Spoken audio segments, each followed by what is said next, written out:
Thank you for staying with us here at 4:30 as we continue to gather new information on the mid-air crash near Washington, D.C. I'm Dia Wall. And I'm Jason Wheeler. 67 people are presumed dead after an Army Blackhawk helicopter and an American Airlines passenger jet collided on approach last night there at Reagan.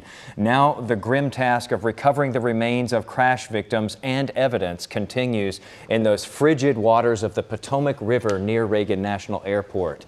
Here's a live look at the recovery scene now, where several federal agencies are investigating how those two aircraft wound up on a collision course last night. That work continues out there at this hour. Brian Abel, meantime, brings us the latest on this investigation.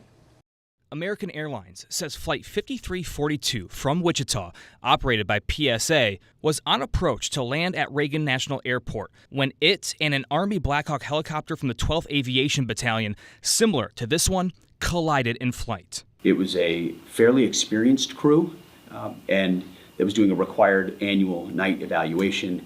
They did have night vision goggles. There was not a breakdown in communication between the military helicopter and American Airlines flight. There was communication between the aircraft and the tower. Among the PSA jet's passengers, several athletes, coaches, and family members returning from a development camp with U.S. figure skating. In a statement, the governing body said it is devastated by this unspeakable tragedy. At the White House, President Donald Trump addressing the tragedy. As one nation, we grieve for every precious soul that has been taken. But he also pointed fingers. I put safety first. Obama, Biden, and the Democrats put policy first. The FAA's diversity and inclusion hiring plan, which says diversity is integral to achieving FAA's mission of ensuring safe and efficient travel. I don't think so. When asked for evidence why DEI could be a factor. Because I have common sense, okay?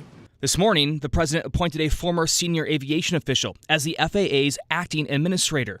That role, among others at the agency, were left empty following resignations ahead of Trump taking office. In Washington, Brian Abel reporting.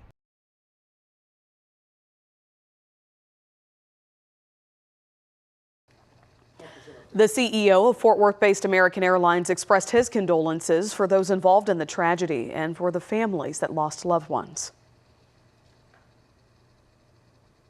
I want to express my sincere condolences for the accident that happened at DCA last night.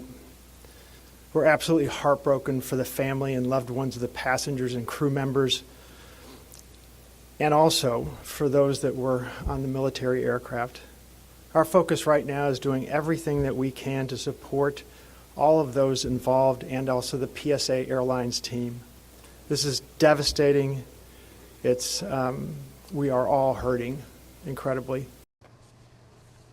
Again, that is the American Airlines CEO speaking there. As always, stay with us for the very latest on this breaking news situation. We'll continue to follow this crash investigation wherever it leads. We're also posting new information as we get it at WFAA.com, and we've got updates and news conferences as they are happening throughout the day, as they were today, on our WFAA Plus app, which is on your Roku, Amazon Fire, and Apple TV. If you get that app, it's totally free. Again, we're putting all of that information there.